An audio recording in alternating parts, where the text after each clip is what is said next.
Good evening, ladies and gentlemen out there in YouTube land. I am Deleted Scenes human being, American, and YouTuber Ronin, and I'd like to welcome you to tonight's episode of Live from Sparkwood in 21.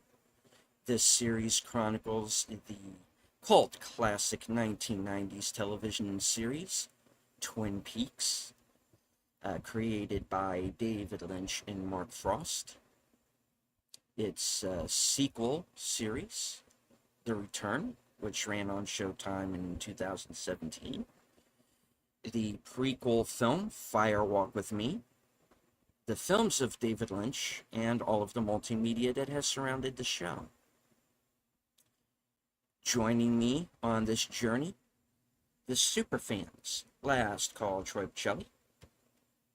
Good evening. I came to a sudden crazy realization that my icon makes it look like I'm a giant kaiju over Whitetail Mountain and Blue Pine Mountain.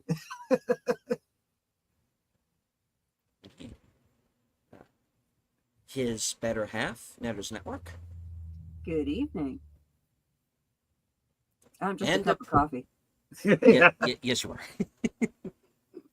You're hotter than a cup of coffee. Hi. All right. And last but not least, the president of the Flappy Fan Club, Aged Boomer. Good to be here. Did you know that Flappy had pitched an idea to David Lynch about doing a crossover special with Twin Peaks and Full House? He was good friends with Dave Coulier. They had a step class together, and he said, "Let's make this happen." And he got turned down, and it's kind of a little bit of resentment because of that. We could have had the Twin Peaks Full House crossover, but what can you do? Full Peaks. Twin House? There you go. I would like to... Sorry, go ahead, Boomer. I'm just saying, what is it? Danny Tanner was going to get possessed by Bob. It was going to be fun. It's just... He probably would have been all for it, to be honest Bob with Saget, you. probably, Yeah. actually. Yes. I would like to say hello to a few people who have joined us this evening in the live chat. First off, I do want to welcome Repo Jack to becoming a member of the channel.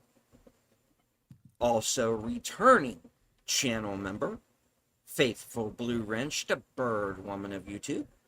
Watch out for her channel, Fluff Chick Productions. It's kind of cleary. See you. All right. Scrolling down, we have Ruby Hoove gifting a membership over on Troy's channel. Troy, who is the lucky winner? Yes, thank you so much. That's Abomination AJ, I believe. So thank you so much. Welcome Abomination, and thank you so much, Ruby. Jamie Lynn Simons is with us. Scrolling down. I don't want to miss anybody. Ruby Hoove gifting another membership, this time on Netter's channel. That is incredibly Thank sweet of you. you. Thank you for coming back. Yeah, I was running a little late. Yeah. Oh, this one went to Jason Fox. Oh, cool. Well, 540 Studios. yes. Awesome. Thank you so much, Ruby Who. Andrea Black is with us. Good to see you too. Channel member JPRPH1.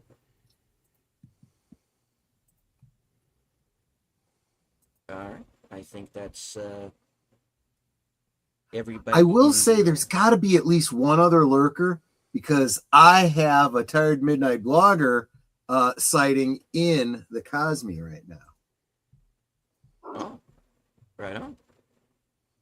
Yes, Curtis Selby is with us in the Cosme chat. Good to see you, sir. All right. So, where did we leave off last week? We left off on the heck of a cliffhanger. We had a dead body, and it was We did. Kyle. It was Kyle MacLachlan's brother. Just a bit of trivia, not not it's not Dale Cooper's brother, but some rando NPC was murdered and positioned in such a way that he's pointing to a chess move. Another trivia point that's going to get us into the beginning of this episode is that the position of the chessboard in the opening scene is noticeably different from the position of the board when Cooper explains the importance of the game.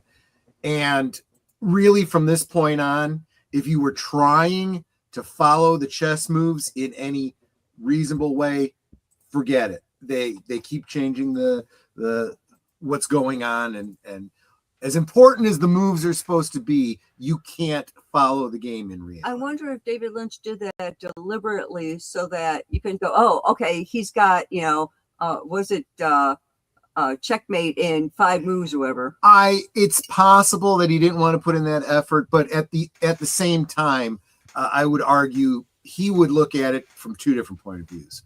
One, dream logic, right? So it's not going to be consistent, kind of like the position of the bathroom that you're trying to get to in the middle of your dream might not always be consistent.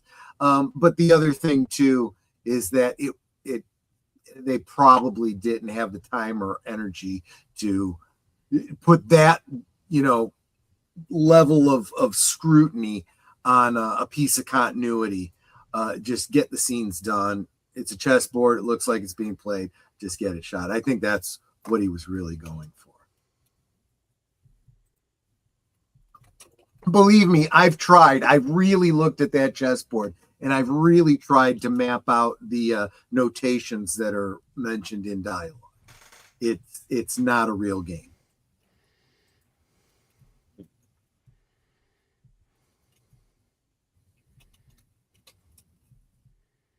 Sorry, I derailed. Playing against Joshua. No. Well, yeah. That would have been different. That would have been a very different. Well, yeah. That it would have fit because it would have gotten us to a certain season 3 episode. Anyway, just a thought. War games in Twin Peaks, same universe, confirmed. Yeah. And I want to remind everyone that Boomer is still trying to get his watch hours. Right. So Guys. if you're not currently on his channel watching there, please go over there.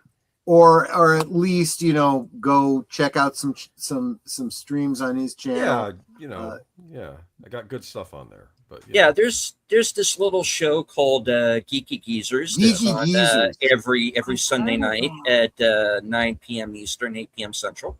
And he's got a whole catalog of those that you can go back and check out. Check out the In Remembrances and the Good Old Days. Yeah. The Troy rants. You never rant. Oh no, never. No, of course not. What are you talking about? Do you like what I have in the chat there? I put the log lady in there. See? Yes. Get on over to the chat. Yes, the log lady. Unfortunately, the versions that we have been watching do not have the log lady introductions. They were still doing that in season 2, correct? Oh. Yes. Those I believe were from Bravo, and I always thought it was a very clever thing that they probably should have done from the beginning. We've talked many times about how if you hadn't seen previous episodes, you could be very, very lost. And so the network absolutely did the whole previously on Twin Peaks, which literally was all the little clips that might clue you into what you needed to know from even both seasons to be keyed into what's going on. But to get the mood and the theme sometimes, it was really nice to have Margaret Lanterman giving her very Yoda-like little ambiguous clues. More like riddles. Yeah, which keeps the flavor of the show. So absolutely, yes. All right. So if you would all be so kind as to follow us on over to Cosme. Those of you who are not already, Curtis is previously on Age Boomer. Yes. If you would follow us on over to Cosme, and we will get the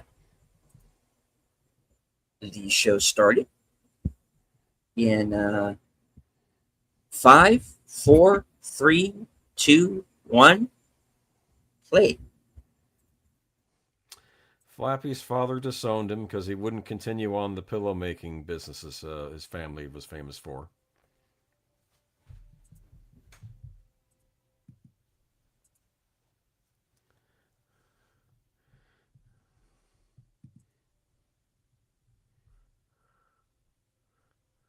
So we have talked a number of times about the second season.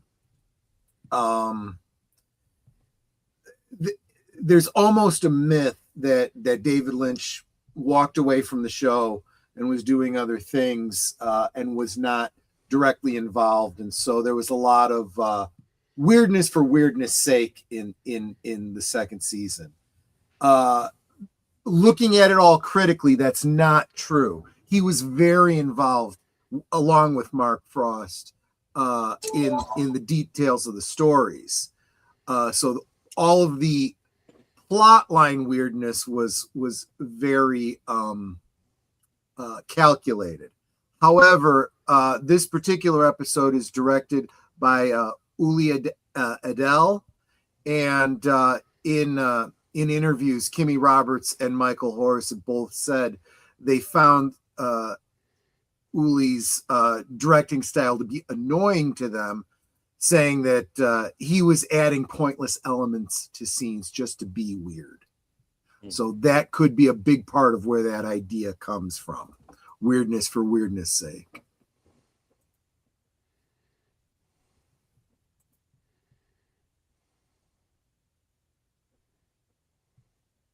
And this is, of course, the poor departed. I don't think we actually find out who this guy is by name. It's interesting, but maybe for the sake of the plot of the show, maybe he picked this guy because he resembled Agent Cooper, right? Oh, interesting. Yeah.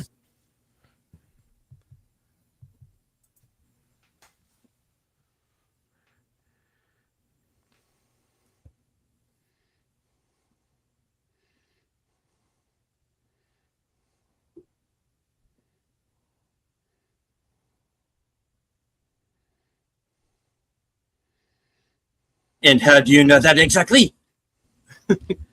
Yup. Well, I'm curious. I guess Windom Earle might have studied serial killers and whatnot and figured out how they killed people, right? As an FBI agent? Probably. So he probably learned techniques. And of course, as we learned, this is also how he stabbed Cooper. Ah.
an intelligent villain written by intelligent writers.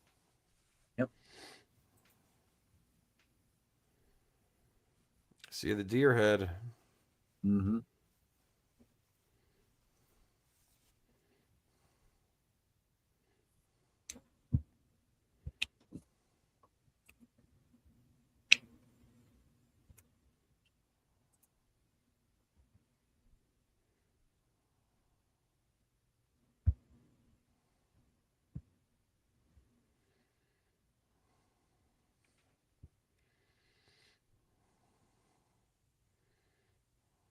Right. I'm going to step away for a minute. I'll be right back. You have to give props to the lighting on this show, huh?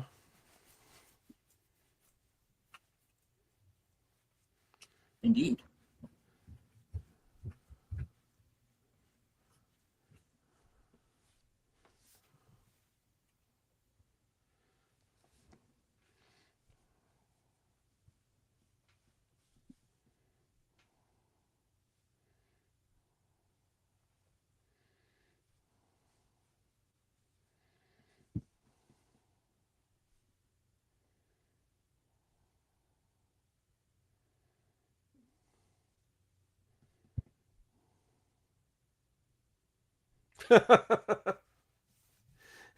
Yeah, what does that have to do with anything?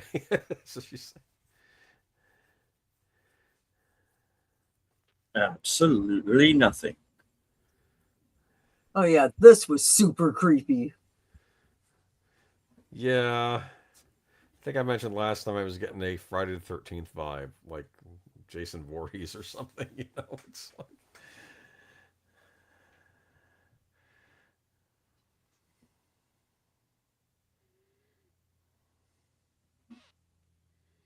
Is this house powered by a generator? I was under that idea. Yeah. Yeah. It makes sense, actually. I didn't think about it before, but yeah, he's probably off the grid. Well,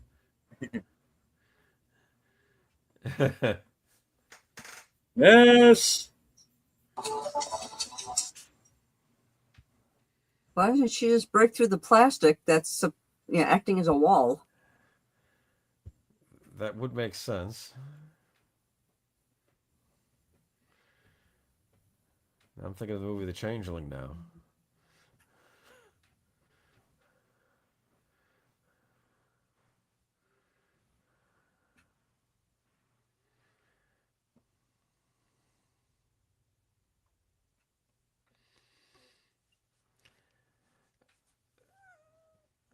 Now, I'm wondering, when you first watched this, were you expecting this to happen, Leo coming back? Eventually. Yeah, it was just a matter of when. And it turned out to be pretty much the perfect time.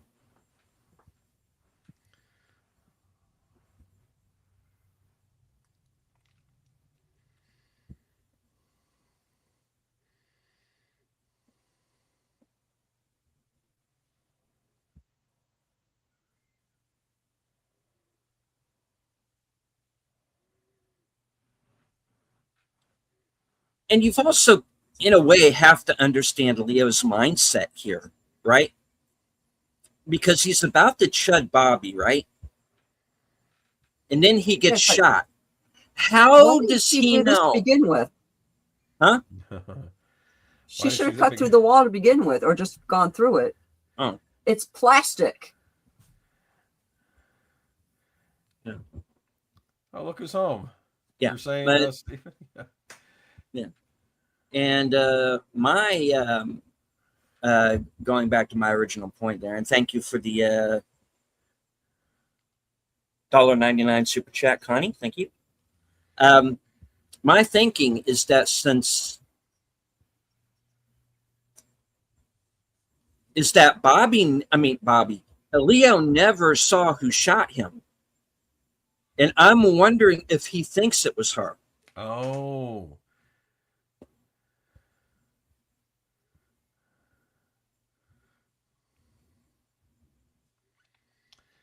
I'm also wondering how awake he was during all their shenanigans, like with the birthday party and all that.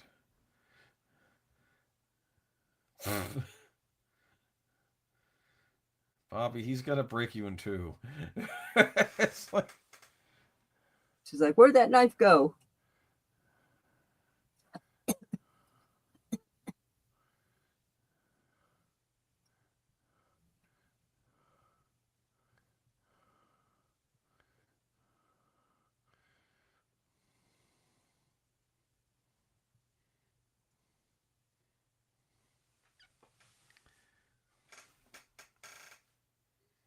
They didn't go in very far. well, I don't know.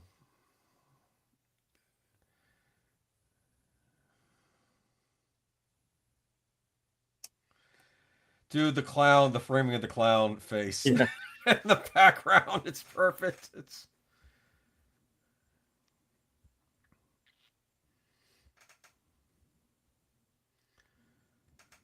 I think the kids in this area tell stories of Leo Johnson around the campfire at night in the future.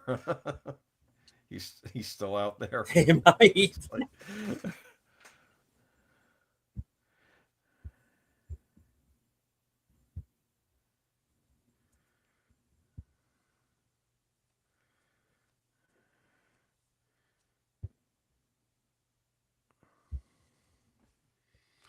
a lot of dead bodies on this show, huh? Yeah. I mean, not as many as Midsummer Murders, but you know. Or Murder, She Wrote. Well, yeah. Technically, Twin Peaks is safer than Cabot Cove. Interesting. Yes.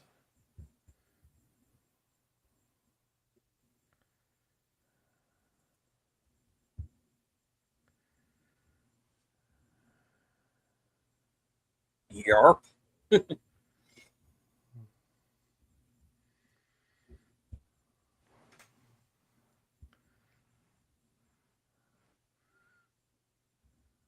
I'm your Huckleberry. Yes, I was going to say that.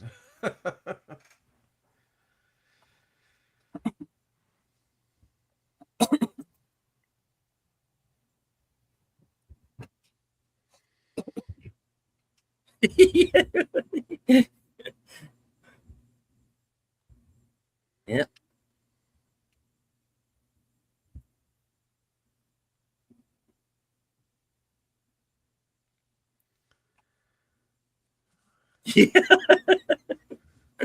Welcome to Twin Peaks. Andy, just stop.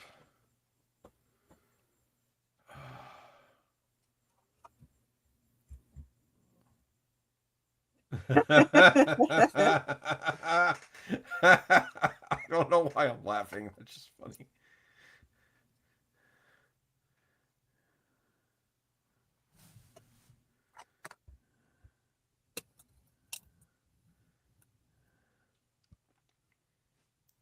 He's a what? He Killer.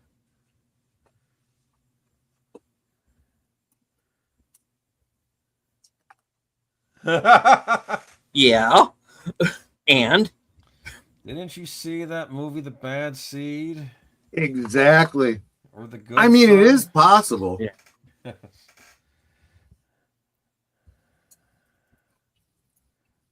rather apt for the last movie I saw too.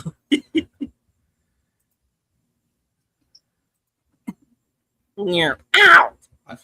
I wouldn't That want to be hurts. I wouldn't want to be taking care of a chimp. He might rip my face off. You know that too. So, chimpanzees are scary. Look at these cars. I know. Beautiful. I do like going and looking at all the models, and then you go and look at all the real cars. Because a lot of guys, they'll just have the models and they wish they had the real cars, right? So, There really are a lot of people that have the cars and want the models as well. I got you.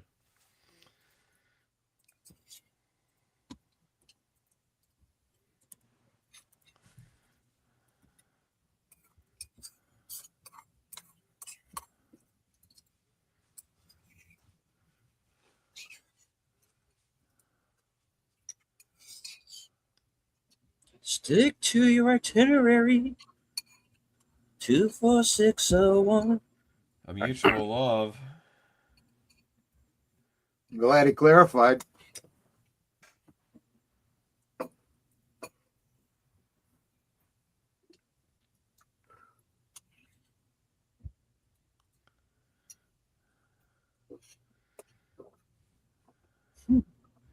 No, I didn't like the fact that you were screaming at your wife. I could hear you last Tuesday night. I was in Poughkeepsie last Tuesday night. I'm sorry. I'm just... Enigma makes a great point. Getting a Lost Highway vibe with the cars and the mechanic stuff. Yes. Yeah. Another reason why I still see David's fingerprints on this. Mhm. What was that? In her head. Yeah, she's imagining him, running off the road or whatever. Do you think she's responsible for the deaths of other men before she met her current husband? I'm sure. Almost certainly. What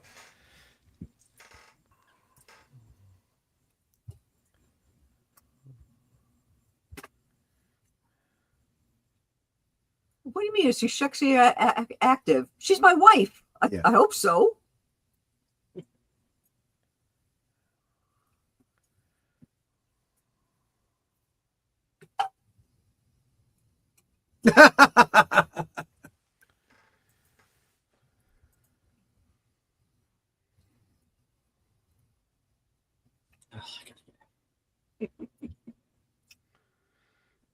Doc's probably thinking we're my extra potatoes.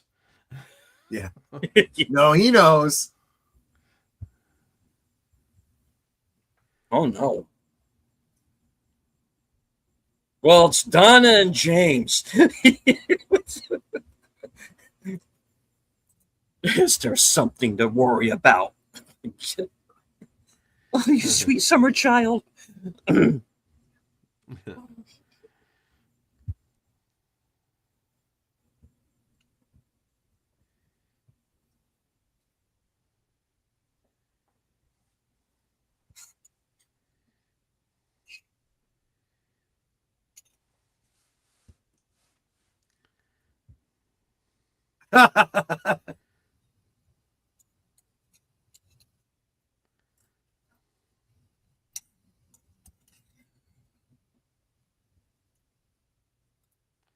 Frankly, it was kind of embarrassing.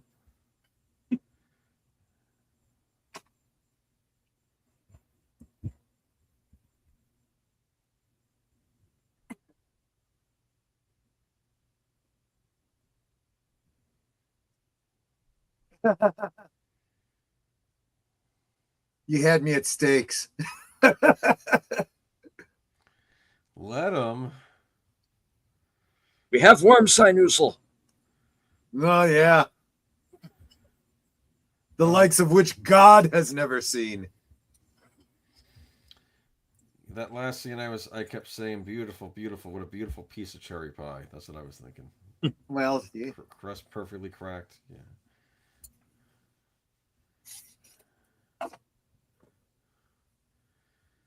Come on, James. Why start making right decisions now? Right. Yeah, at least wait until Donna gets here. You'll wreck more stuff that way. That's true. Oh. It's wrong. It wasn't wrong. Is that what this is? I was just going to say, learn the difference between love and lust.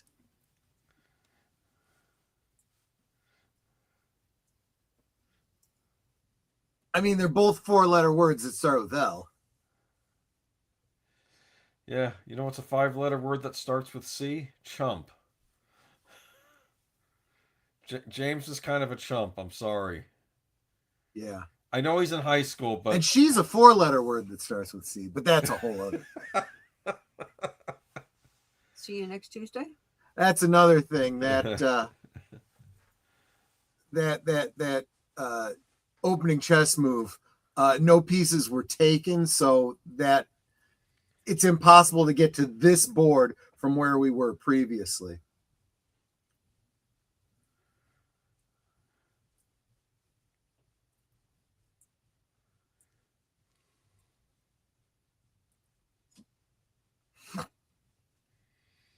he could be a champ if he fought with the head on top of his shoulders instead of the one in his pants.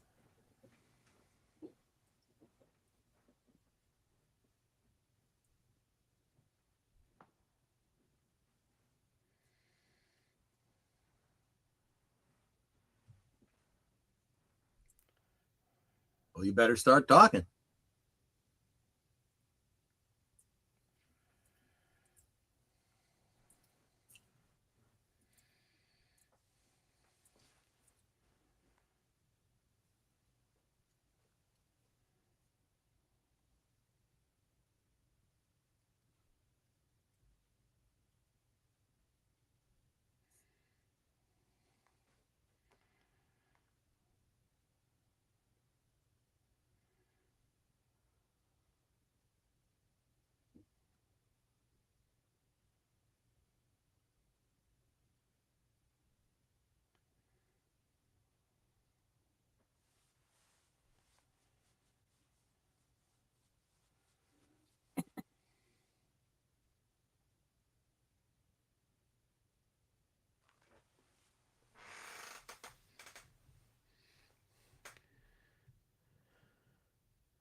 Mm.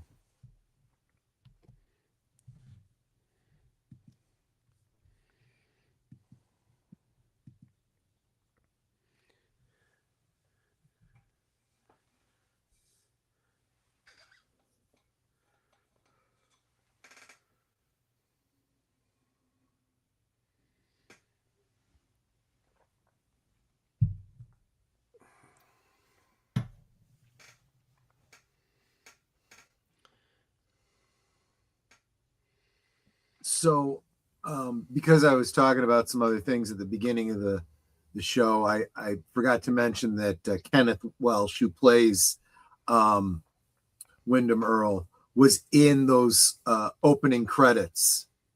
And he is the only new name throughout the original series to be added to the opening credits in the cast list. Hmm.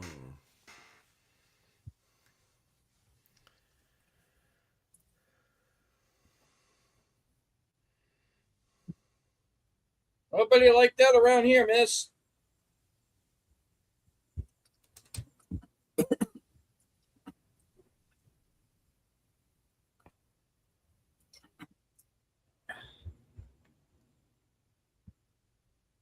This Red Rock West prequel is weird.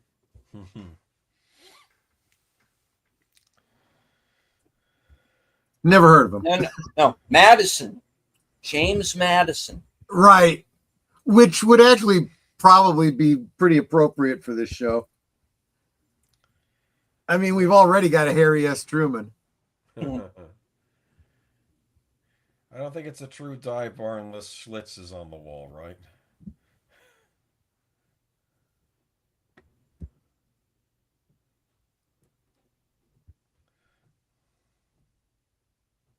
I have to drive all the way down there? Right. The hell with that.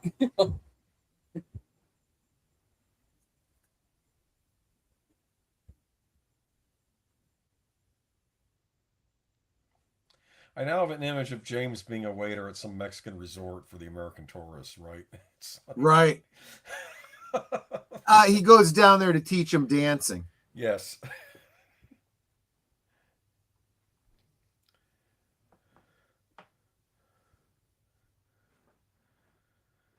Need a little bit of the James Dean angst.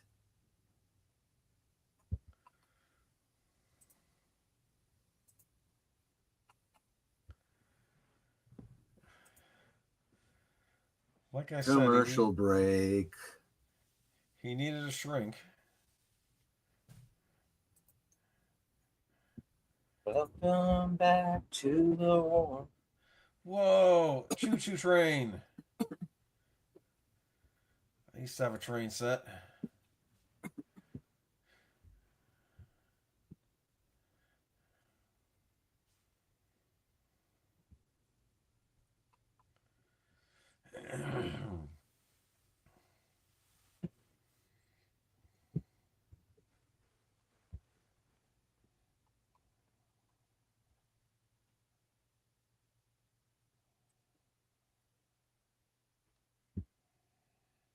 It'd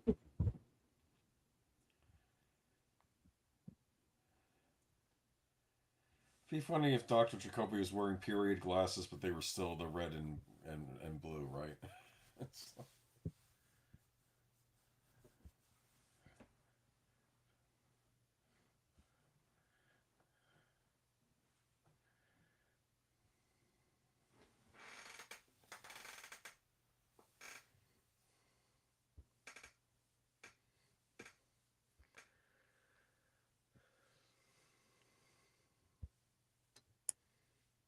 I've seen it. Nice place.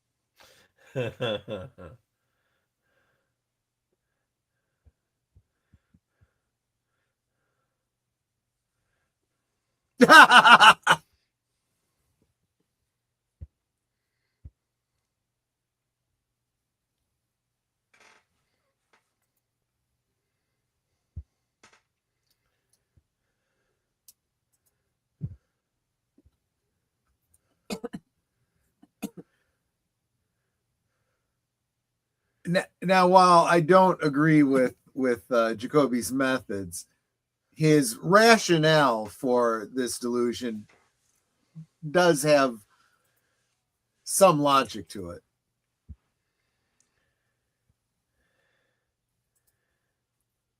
Is there a scene where an actor posing as Abraham Lincoln was visiting one of the elementary schools and walked into this hotel by accident and just. Well, maybe not.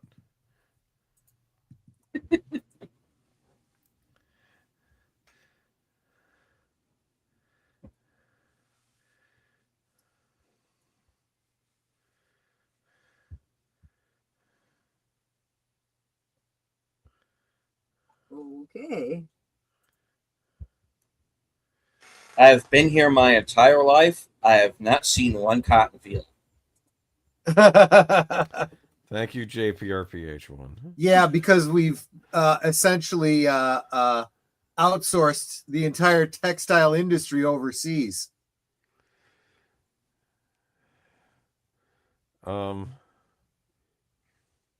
Uh,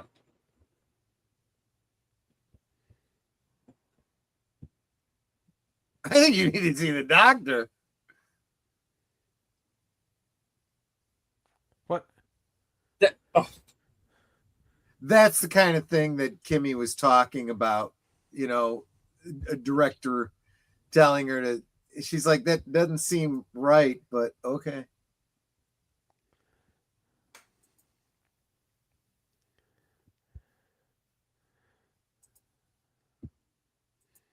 back when you were allowed to do that sort of thing.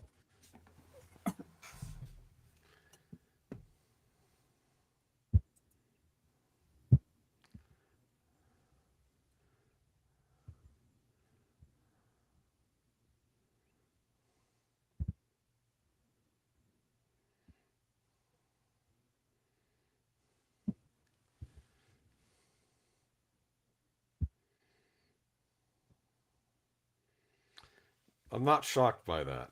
No, not in the slightest.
Hey, donuts. Oh, is that what he's going to show him?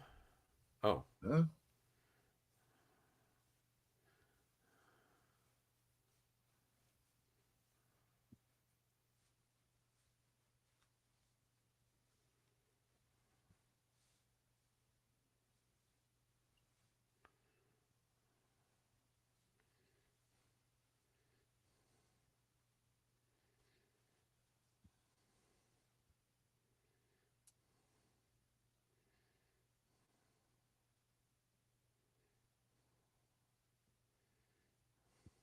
Wow.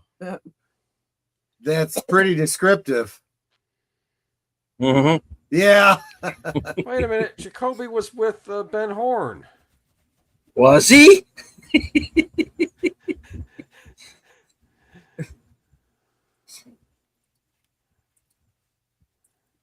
Do you see that look? Huh? Because he knows a lot more about Jacoby than people realize.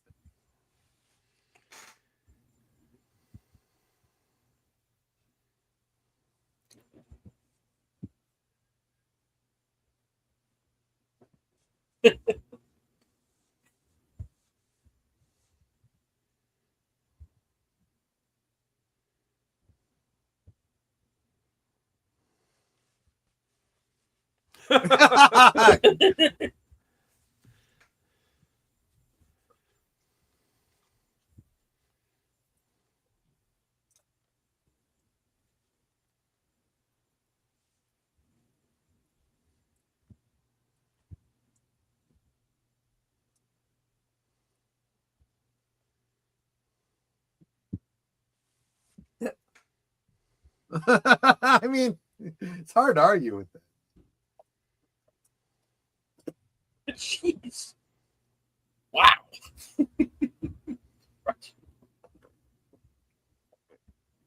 Why didn't he take the gun away from him?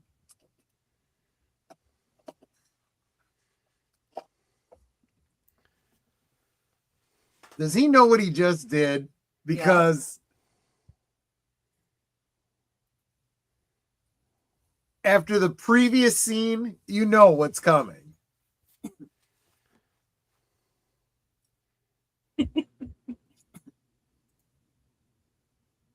Hawk.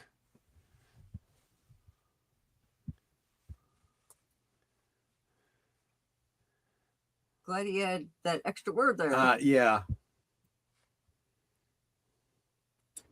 Why you got your guns drawn? Jeez. Please. Oh, of course. Yes.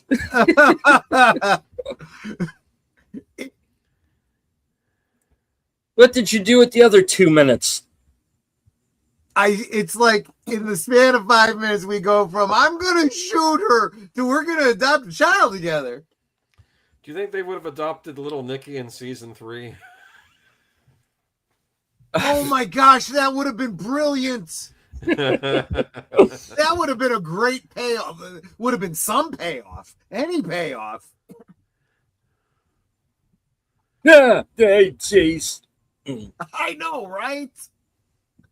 What is that? Oh, it's one of those. Pete.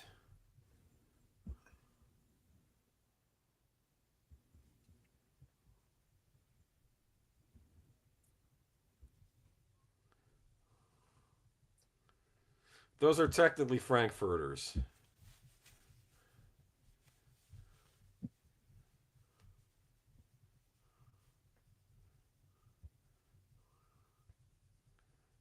Yeah. Oh, wait.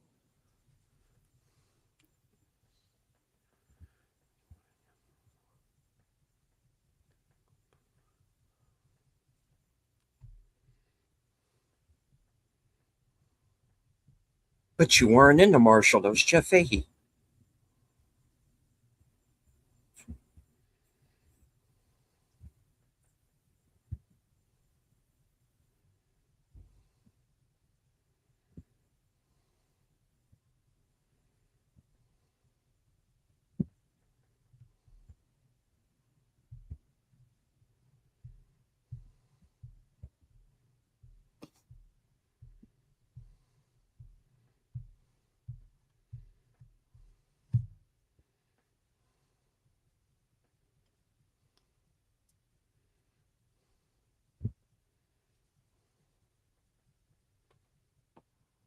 You think?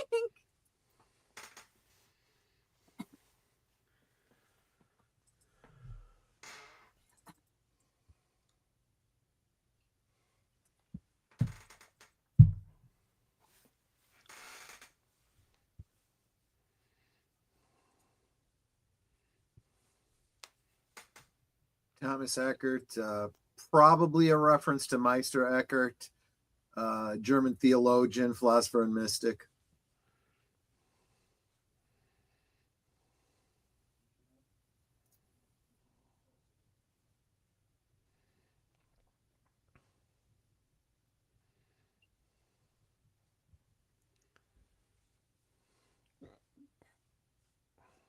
It actually makes sense because Eckhart is a personality in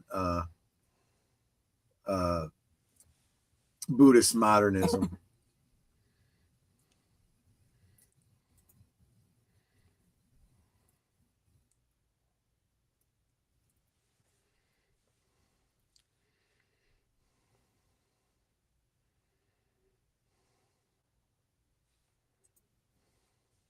Rats don't really like cheese. They prefer grains. Spite on my rage, I'm still Stranicky.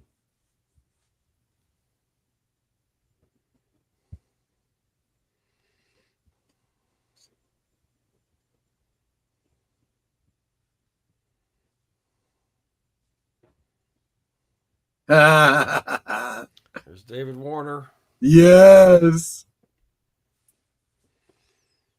And I'm forgetting the girl's name that was just on screen. She was in Star Trek: The Next Generation, a guest star, I should say. Yeah, she was the O. Henry Candy heiress on Seinfeld too.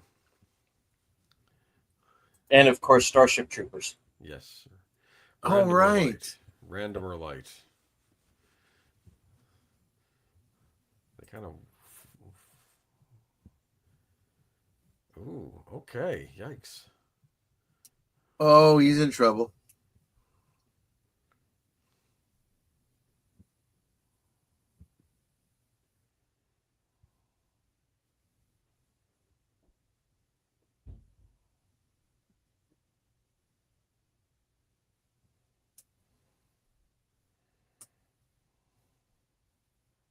Whoops.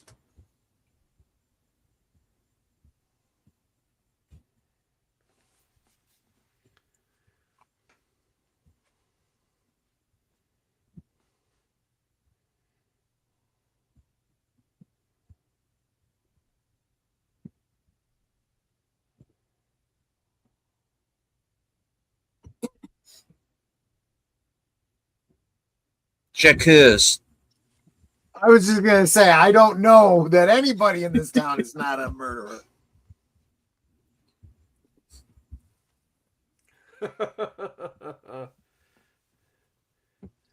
I delivered both of you.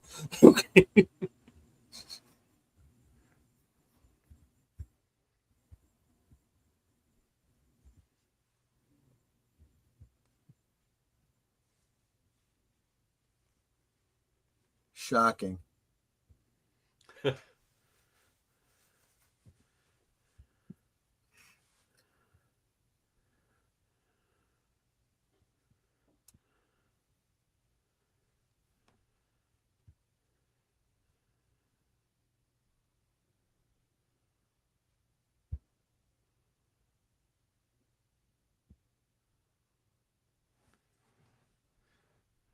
You know.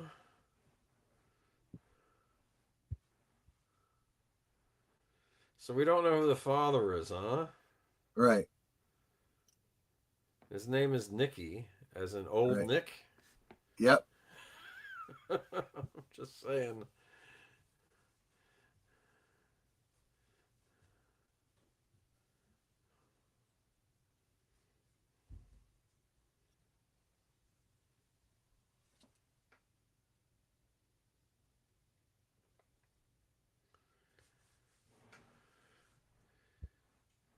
Is Richard crying now?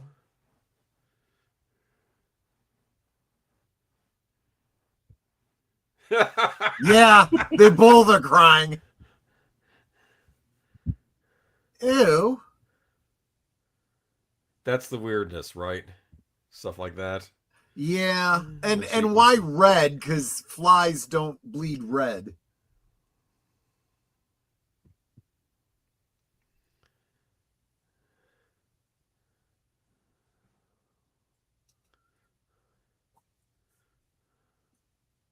I'm packing. It's my fourth attempt.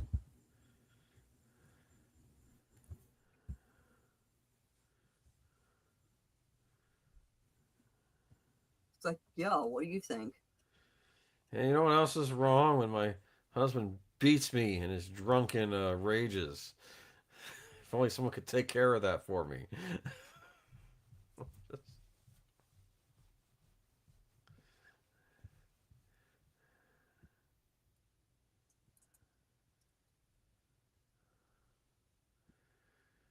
The Oh, kettle. police. Yeah.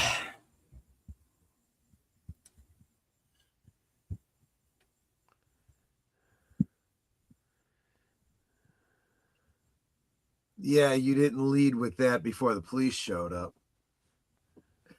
She loved him just long enough to keep him there.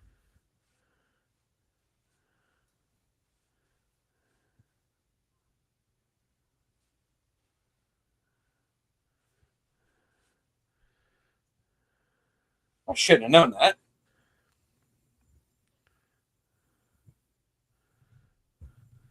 So, even though I'm the one that worked on the car, I'm not the one that cut the brake lines. That was this guy who she said was her brother, and we don't know where he is, but you know. I'm imagining him explaining this to the cops, right? Yeah.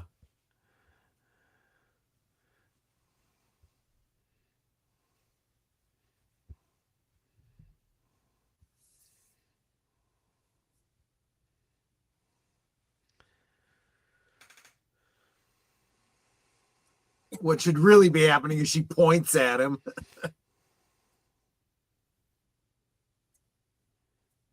Okay, if he's going back in her van, where's his bike? Good point. It's okay. I'm sure his fingerprints aren't all over the. Oh, Owl. Yeah, that's not a coincidence, right? Nope. of course not.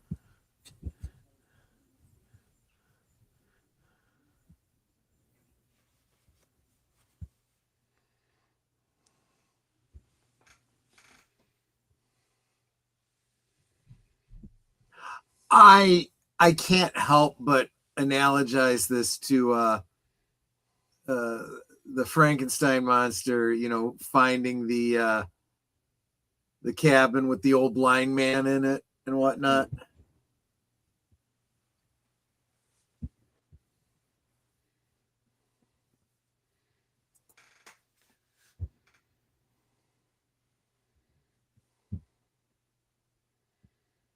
Tobacco, good. Mhm.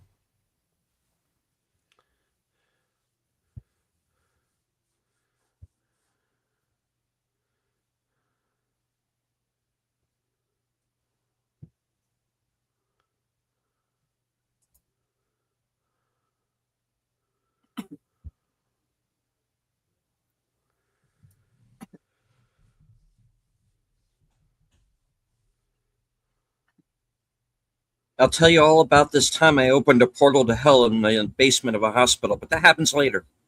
Right.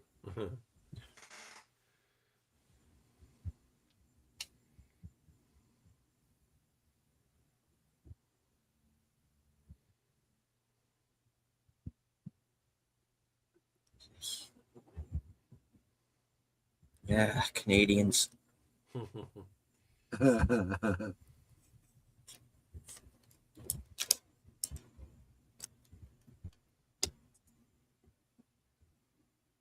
There's your cliffhanger. Enigma. No. That's the way it goes, my Till friend. next That's the way week. it goes. Yeah. Go watch an episode of Falcon Crest to tide you over. Right?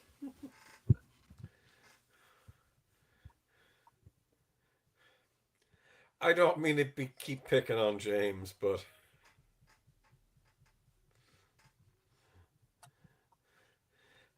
I I guess he's not as dumb But as you do. yeah. It's just he's walking right into this. Oh yeah.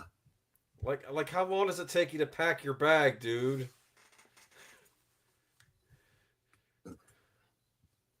He was very easily manipulated into dragging his feet because he kind of didn't want to go. He was tempted into staying, but he knew it was wrong. He was planning to go, and I'll tell you, then he just snaps. It's like, oh, you love me, right? No, you clearly were trying to set me up. So Yeah. So there you go. There you go.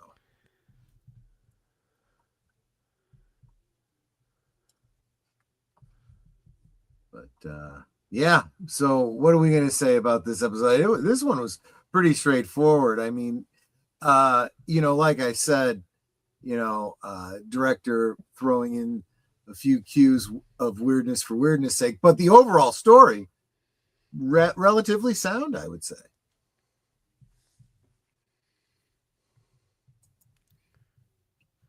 Yeah.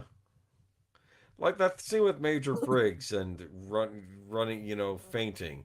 There would have been a setup for that in another episode, right? Where like maybe he was running from somebody or he had to get there so far and his car broke down, so he ran to the station, you know what I mean? Or Right. something, right? And they would explain why he was exhausted instead of just having him show up that way and passing out, right? Yeah, and I don't really feel like there was that explanation. We understand the dialogue that he gives, but not why he, passes out and why uh Lucy, who, she's goofy, but I don't think she would stop to check her makeup before, going to get help for the guy that just fell on the floor, I mean, even the weirdness of David Lynch has some, it kind of feels right, even if it does seem completely bizarre, Hmm. I don't know. That's just my opinion. It's just my opinion.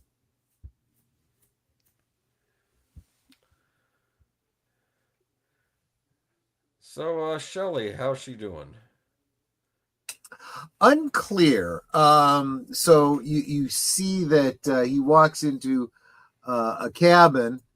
Leo does, saying something about sounding like he's expecting to see Shelly there. Like, does he think he's walked into his own? He's very, very turned around, very disoriented. So that should be a clue that, and the fact that he's out walking around meandering. Whatever happened last week with Shelly, he kind of walked away from. So that was a little bit disconnected.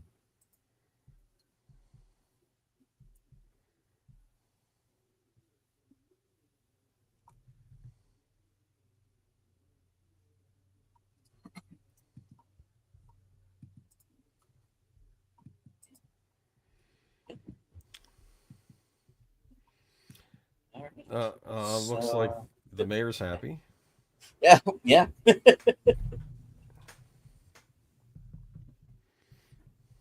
He is.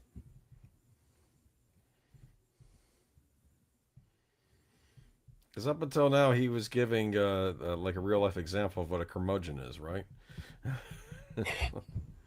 Kind of true. Is that what you're saying? He needed to get some happiness? Is that what you're saying? Needed some affection. Okay. There Okay. You got to try a little tenderness. Yeah, exactly. All right. Well, yeah. So a lot happens.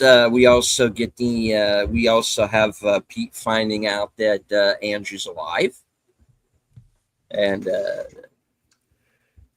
I guess they're going to jump him in on a little plot here, and we also get the arrival of Tom Sackert in this episode after having several episodes of Josie just being referencing him. yeah.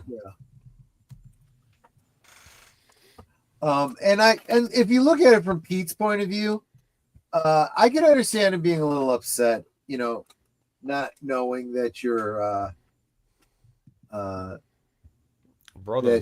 brother-in-law is faked his death, was still alive and whatnot. You get the impression that they were friends previously. Oh, yeah.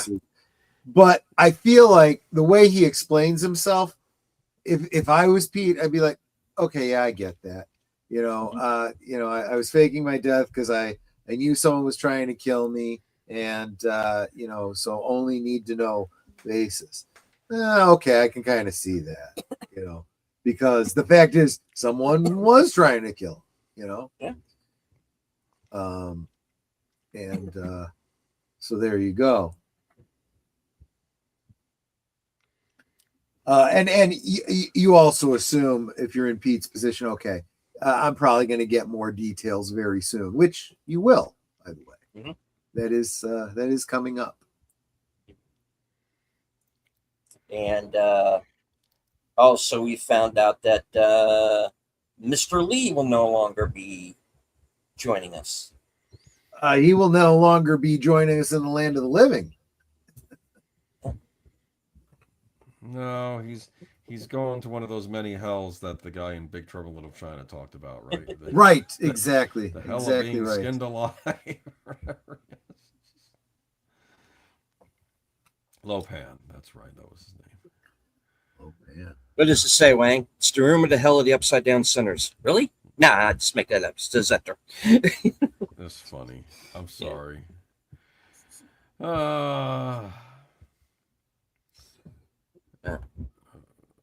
Okay, so what have we learned? We have learned that everyone should watch Big Trouble in Little China. Well, It's unrelated, but watch it anyway. Prince of Darkness might be more related, actually. Well, you're not wrong. With some of the weird. Yeah. I'm trying to think though. No, a good episode. Of course, we get the big introduction of Windom Earle. We knew he was going to make an entrance. Yeah, we get him as well. Yeah. And I think he makes a great entrance here, actually. A lot of flair, yes. Did you know that was going to be Windom Earle first time? I'm trying to remember my first reactions, like when I first saw it, but I'm like, I did feel the scene kind of broadcast itself, because you do, before you see his face, you see the chessboard on the table.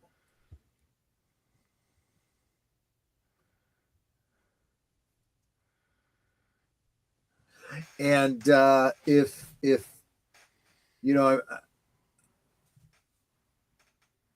I'm trying to think, maybe I'm overthinking the analogy, because I'm thinking, like I said, Frankenstein, and and he presents himself as like the blind guy in the woods who befriends the creature, but in a way he also takes him on as his own personal Igor,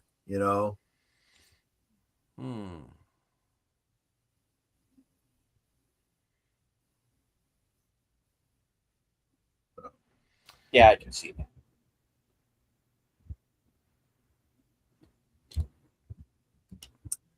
But so you brought up Shelly. We'll be getting more of Shelly and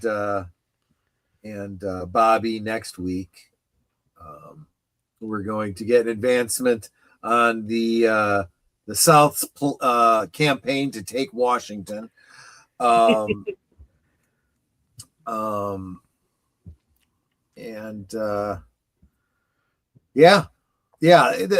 Really, for all the grief that we give David Lynch and his non-linear, sometimes very meandering storylines, and for all that people tend to say about the second season of Twin Peaks, it's a pretty flowing narrative. It goes point to point to point, so you can't complain too much about that.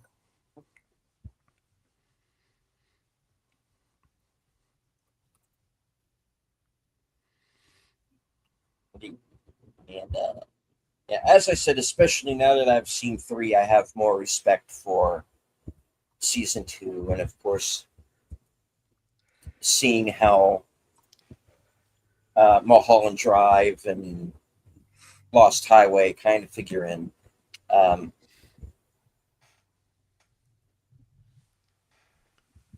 need to see Inland Empire again. I don't know. I'm not sure where I am on that one, but I don't know. I like the one. it definitely relates. I like the TV studio one.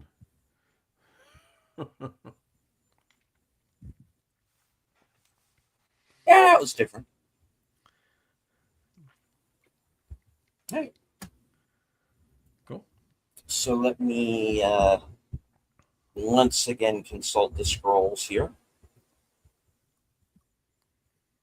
which is something I should probably be doing on the show anyway. But let's see, season 2. Give everybody a little sneak peek of next week. Next week's episode is episode 15 of season 2, entitled Slaves and Masters, which originally aired February 9th, 1991.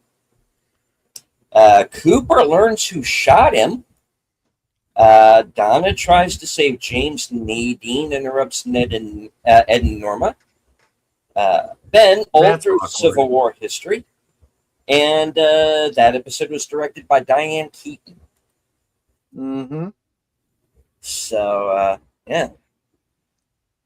Buckle up. It's a wild one, guys. So, all right. So we will go one time around the horn here. Troy, what is coming up next? Well, if you stay right where you are, we are going to be and stay in the studio. We will be heading back to Victorian England and wrapping up the case of the eligible bachelor on Last Call Presents The Adventures of Sherlock Holmes. That's tonight anyway. Friday, I have Boomer and I will be co-hosting Last Call with Troy Pacelli, where our topic is going to be physical media, and I'm having a few subject matter experts. I got confirmation, so I think I feel like I can say this one specifically, that Brian, that the 70s rock fan, will be joining us late. He won't be there at the beginning of the show, but he will be joining us. He is my vinyl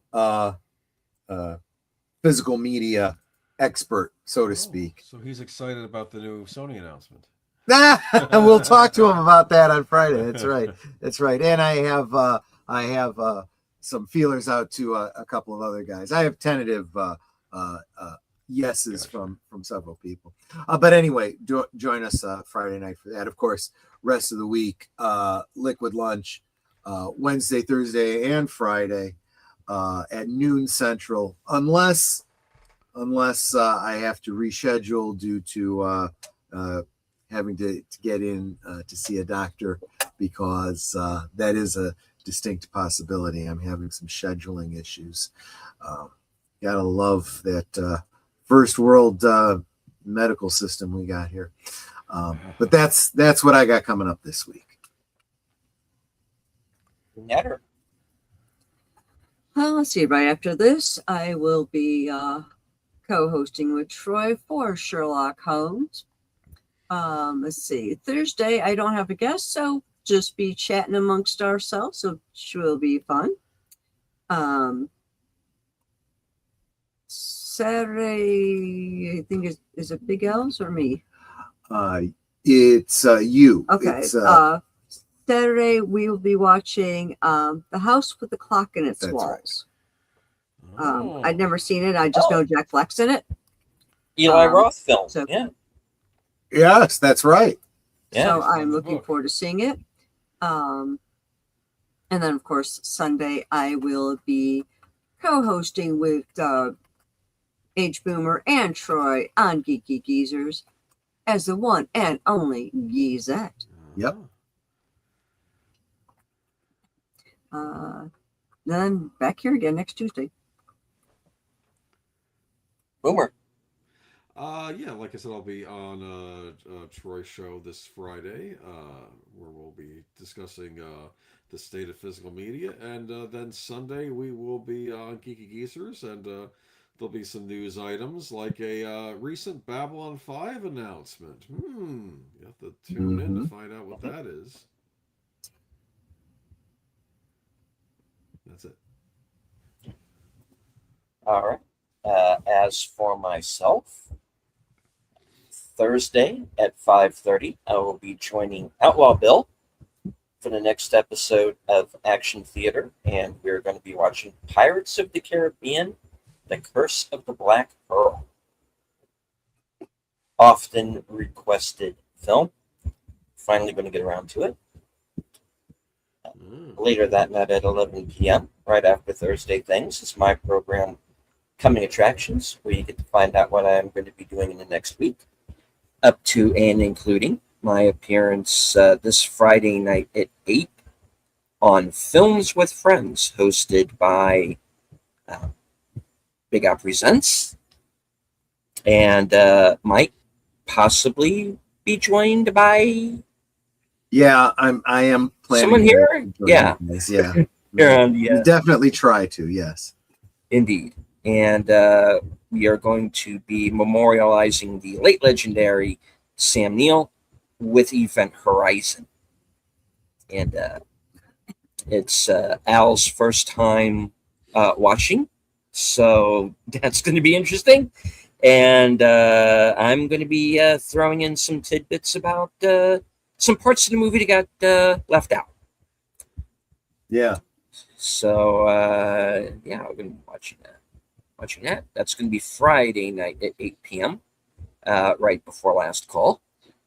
And as of right now, I don't have anything lined up for unscripted or reserved seats, but I will have by Thursday night. So I'll let you know then. And I don't think we have Western cinema up yet either. That's something I have to let me check. Look here.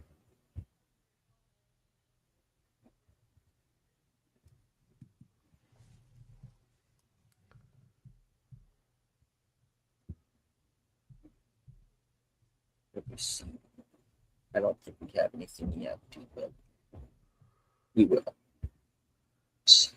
I don't need to live program ops, no.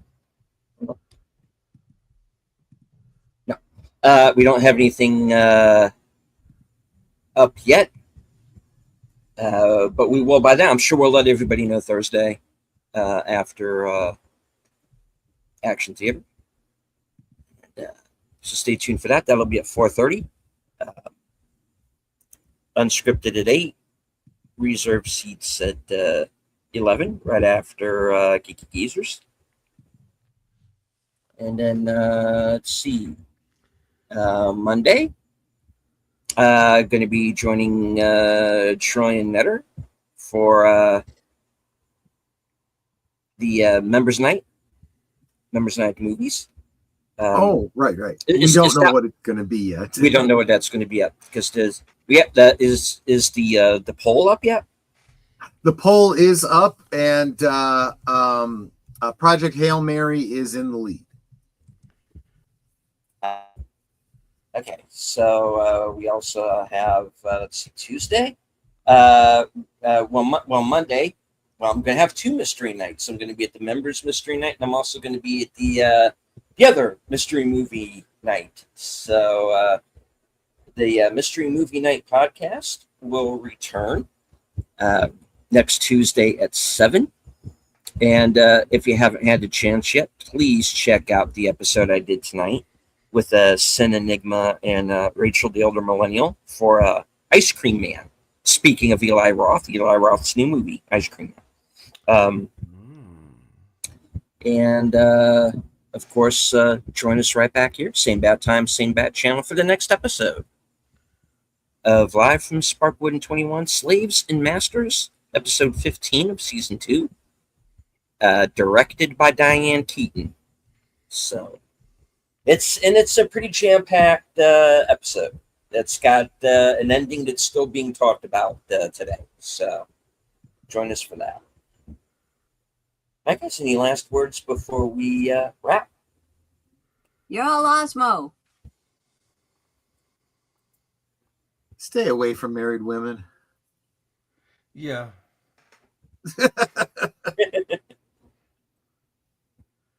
And go ahead. I was going to say I second that. Yes. Go ahead. Yeah. And as I always say at the end of every broadcast from HQ, the corner of Sparkwood and 21 at all points north, south, east, west, and beyond. Good night. Take care. Stay strong. Be safe and healthy. Because this is how we win.